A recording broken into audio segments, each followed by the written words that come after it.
Bismillahirrahmanirrahim. Assalamu alaikum, my dear students. I welcome you all to the channel upgraded today.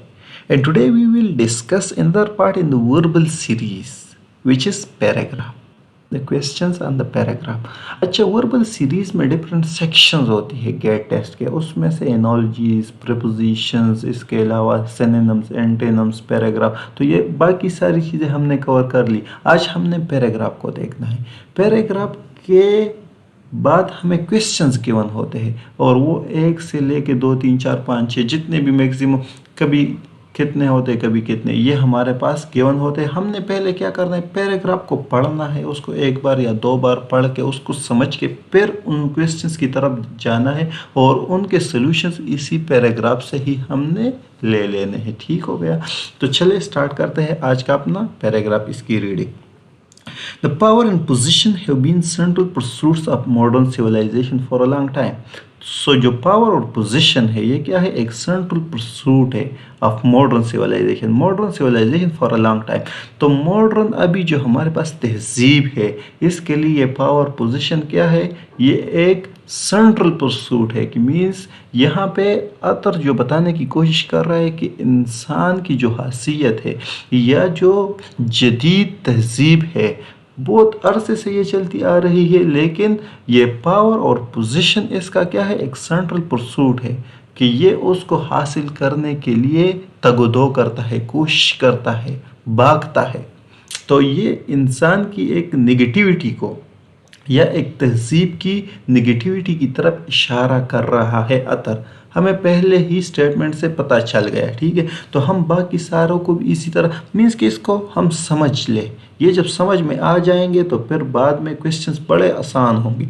They blocked out or distorted other features of the Western Renaissance revival which promised so much for humanity। तो इन्होंने क्या किया, block किया या distort किया है other features को, बाकी सारे जितने भी फीचर्स है ये वेस्टर्न रिनेसेंस रिवाइवल, ये वो रिवाइवल को कहते हैं जिस तरह जिद्दत होती है या जिस तरह से वो खुलूस होता है या जिस तरह से हमारे पास कोई, हम कह सकते हैं ना कि इंसान की एक अच्छी और साफ़ हो सकती है। तो वो सारी चीज़ें वेस्टर्न से, वेस्टर्न मीन्स कि मगरब की तरफ से जो रिनियंस है, जो हमारे इंसान की हैसियतें है, तो वो सारी क्या है, वो डिस्टार्ट हो गई या ब्लॉक्ड हो गई। Which promised so much for humanity, उन्होंने क्या किया था, उन्होंने बहुत कुछ इंसानियत के लिए कर लेना था, लेकिन इंसान की अपनी अना या अपनी एक सोच की वजह से जो पावर और पोजीशन के हुसूल है उसकी वजह से वो सारी चीज़ें क्या हो गई, ब्लॉक हो गई।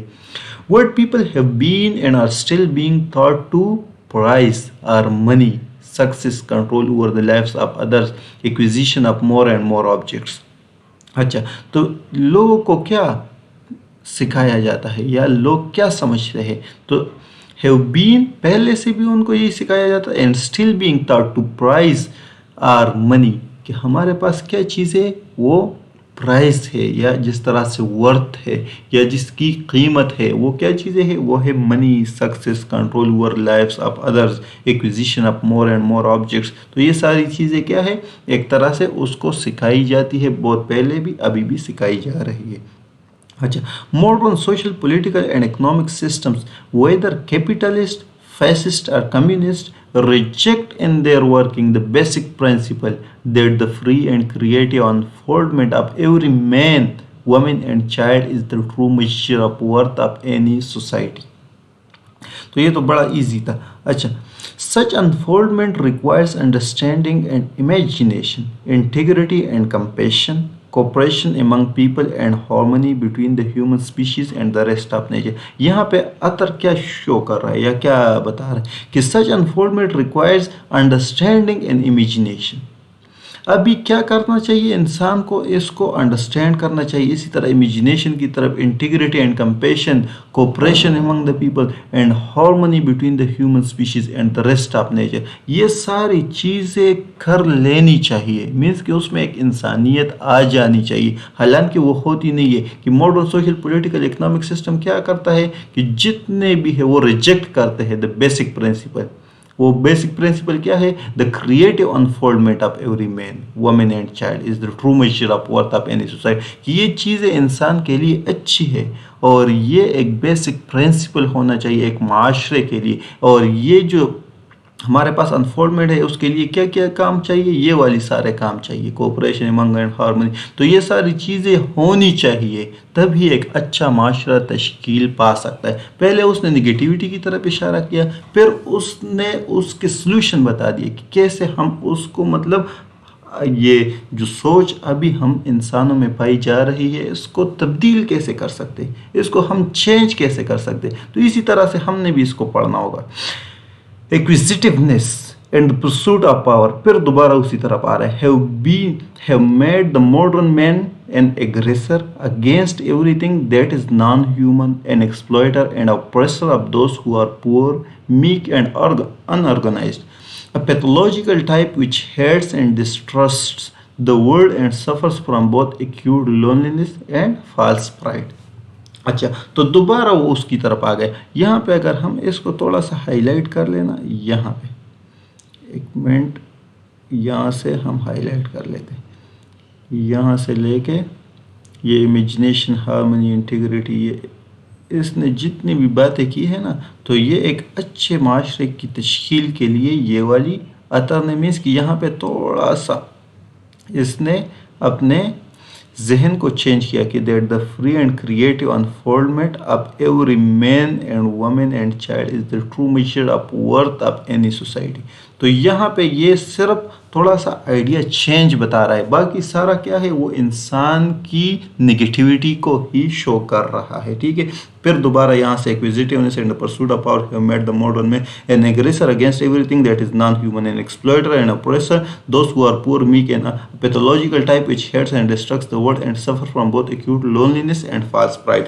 तो अच्छा, आप लोगों को अगर सारा समझ ना भी आए लेकिन आप लोगों को एक बेसिक आइडिया हो जाता है कि इस पैराग्राफ में हमें क्या बताया गया है। इसको मैंने काफ़ी डिटेल में 2-3 मरतबा इसलिए दोबारा डिस्कस किया ताकि आप लोग के जहन में बैठ जाए। आप लोगों ने कैसे करना है, आप लोगों ने एक बार पढ़ लेना है, आपने एक आइडिया ले लेना है, फिर इसको दोबारा एक बार पढ़ लेना है क्योंकि इतना टाइम नहीं होता। तो एक आइडिया आ जाता है, फिर आपने इस तरह से थोड़ा सा अपने लिए क्या करना है इसमें से कि मीन्स कि बाकी सारा पैराग्राफ मुझे एक तरह से कह रहे बीच में से या आखिर में या स्टार्ट में कोई और आइडिया है, तो वो चीज़ें आपने थोड़ी अपने लिए हाईलाइट कर लेनी है या उससे थोड़ा डिफ्रेंशिएट कर लेना है कि मीन्स कि इस पूरे पैराग्राफ में ये मुझे एक तरह से अतर क्या कहने की कोशिश कर रहा है। तो जब ये समझ आ जाए आगे फिर चलना है क्वेश्चंस की तरफ। चलते हैं क्वेश्चन नंबर 1 की तरफ। According to the passage, why has modern man turned out as an enemy of everything that is non-human?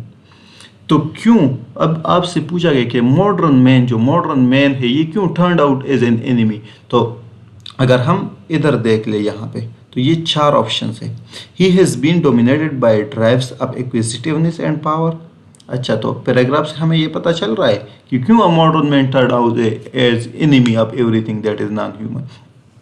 तो वो हर एक चीज़ का एक तरह से दुश्मन बन गया है और वो एक तरह से नॉन ह्यूमन एक्ट से सारे। तो क्यों, क्योंकि he has been dominated by drives of acquisitiveness and power. तो पहले ही ऑप्शन से हमें पता चल जाता है कि ये एग्जैक्ट वो वर्ड्स है ना जो हमें वहाँ पे पैराग्राफ से मिल जाते हैं। यहाँ पे अगर हम देख लें ये है एक्विजिटिवनेस, ठीक है, और साथ में पावर, बिल्कुल स्टार्ट वाला वर्ड। तो इन दोनों के बीच ही सारा हमारे पास जो पैराग्राफ है वो घूम रहा है, तो इसी वजह से हम इसको एज अ राइट कंसिडर कर लेते हैं। ठीक है, बाकी को भी वैसे देख सकते, देखने की ज़रूरत ही नहीं क्योंकि नेक्स्ट की तरफ मूव कर लेना है। लेकिन वैसे यहाँ पे हम चलो टाइम है हमारे पास तो पढ़ने के लिए और समझने के लिए। देख, he consciously practice spirit of cooperation, तो ये एक पॉजिटिविटी है, ये तो नहीं हो सकता। Non humans have refused cooperation to human beings, इस तरह की बात कोई हुई नहीं है हमारे पूरे पैराग्राफ में। इस तरह से non humans have refused cooperation to human being, ये कोई भी डिस्कस नहीं हुआ। He hates and distrust other human beings, तो इस तरह से बात भी हमारे पास वहाँ पे नहीं आई, बल्कि पावर, पोजिशन, एक्विजिटिवनेस, एग्रेसर, ये चीज़ें हमारे पास सारी डिस्कस हुई। तो इसी वजह से option A is the right option. Moving toward next question number 2, which of the following best describes the behaviour of a modern man.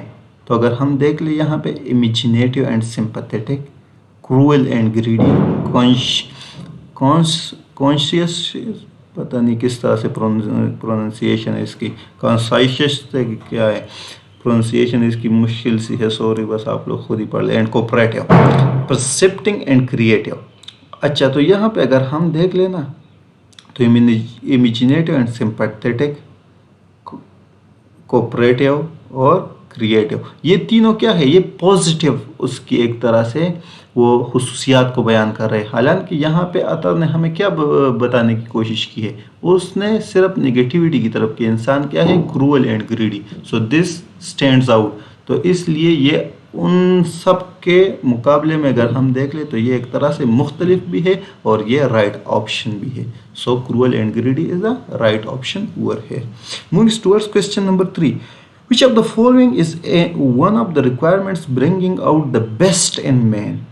अच्छा, which of the following is one of the requirement कौन सी चाहिए bringing out the best in man, जो इंसान में एक means के बेहतरी ला सकता है, जो इंसान को अच्छा बना सकता है, जो माशरे को वो इंसानियत के रास्ते पे गामजन कर सकता है। तो यहाँ पे अगर हम देख ले मनी, सक्सेस, पावर, अंडरस्टैंडिंग, तो पैराग्राफ में हमें क्या गिवन था, यहाँ पे जो मैंने हाईलाइट किया हुआ है, यहाँ पे इन्होंने बताया था कि that the free and creative unfoldment of every man, women and child is true measure of worth of any society, such unfoldment requires understanding and imagination. ठीक हो गया, तो ये दो चीज़ें हैं। इस तरह integrity and compassion, cooperation among people and harmony between the human species and the rest of nature. तो ये चीज़ें हैं। यहाँ पे अगर हम देख लेना तो इनमें से कोई भी वर्ड होगा तो वो हमने कर लेना। अंडरस्टैंडिंग है तो अंडरस्टैंडिंग को हमने राइट मार्क कर देना। इसके अलावा अगर इंटीग्रिटी, कंपैशन, इसमें से कोई भी आ जाता ना तो हमने वो कर लेना था।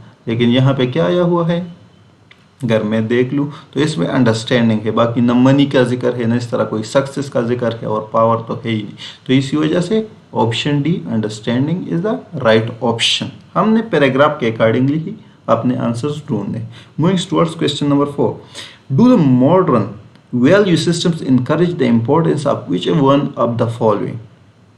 तो मॉडर्न वैल्यू सिस्टम क्या इनकरेज करता है हमें, वैसे क्योंकि सेंट्रल आइडिया उसका यही है कि हमें क्या वो कह रहा है कि मॉडर्न वैल्यू सिस्टम क्या करता है, नेगेटिविटी की तरफ जा रहा है, पावर, पोजीशन, ग्रीडीनेस, ये सारी चीज़ें। तो यहाँ पे हम क्या देख लेंगे, craving of power for power and position. So option A, yes, this will be the right option. बाकी को भी देख सकते हैं, basic respect for all individuals नहीं, स्पिरिचुअल डेवलपमेंट ऑफ ऑल स्पिरिटी। तो मीन्स कि ये तीनों क्या है हमारे पास, ये एक तरह से पॉजिटिविटी है और यहाँ पे ये एक ही वो नेगेटिविटी की तरफ, और अतर ने उसी को ही बयान किया है और पैराग्राफ से हमें यही अंदाज़ा हो रहा है और this is the only right option, craving for power and position. Moving towards question number 5, Which of the following is most opposite in meaning to the word central as used in the passage? अच्छा, अभी हमने क्या देखना है, central देखना है, फिर उसके ऑपोजिट वर्ड को ढूंढना है। तो सेंट्रल कहाँ पे, यहाँ पे लिखा हुआ है। यहाँ पे अगर हम देख ले, power and position have been central pursuit, तो सबसे फर्स्ट लाइन में सेंट्रल का जिक्र है।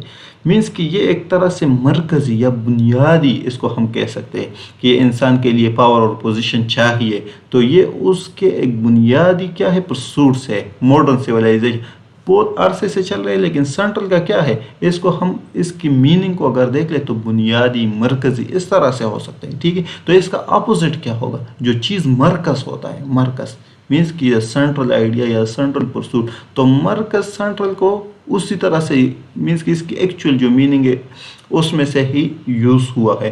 तो सेंट्रल का मीनिंग क्या है, मरकज़ एक तरह से। विच of the following is most opposite in meaning, तो अपोजिट क्या होगा, लेटरल नहीं, इनएडिक्वेट नहीं, पेरिफेरल, यस सी, क्योंकि मरकज़ होता है और एक पेरिफेरी, इर्द गिर्द का। फॉर एग्जांपल यहाँ पे देख लेना, अगर मैं सर्कल ही ड्रा कर लूँ तो ये इर्द गिर्द जो होगा ना, ये क्या होगा, ये पेरिफेरी होगी, और ये क्या है बीच में से, ये उसका सेंटर है, मरकज़।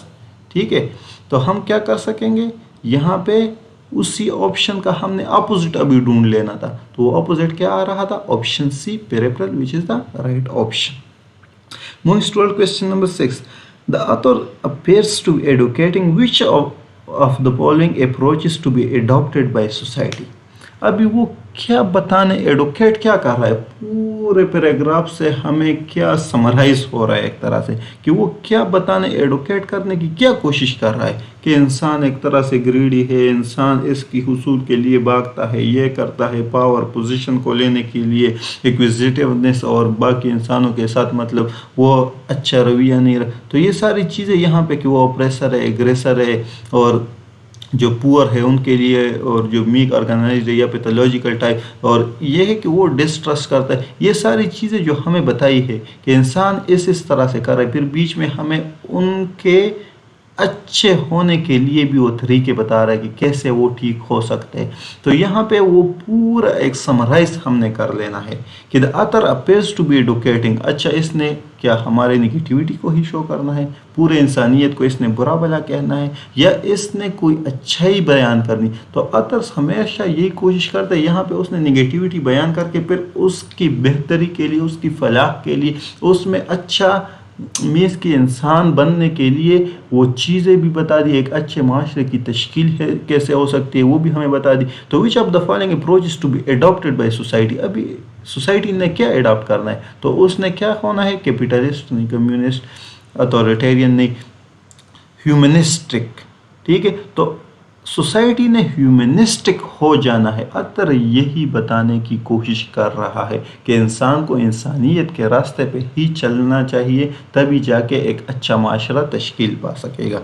ठीक है, कैपिटलिस्ट, कम्युनिस्ट, अथॉरिटेरियन, ये तीनों तकरीबन एक ही अगर हम देख लेना तो एक ही वो पैराए में यूज़ हो रहे हैं, एक तरह के वो मीनिंग्स दे रहे हैं जो कि नेगेटिव है, या जो हम कह सकते हैं ना कि the humanistic is only the odd one out. तो इसी वजह से ये option C is the only right option over है। और इस तरह से ही हमेशा पैराग्राफ होंगे, पैराग्राफ पे हमारे पास एक या दो क्वेश्चंस हो सकते हैं, मैक्सिमम 5, 6, 7 तक जा सकते हैं। तो ये हमारे पास टोटल आज का लेक्चर आ गया।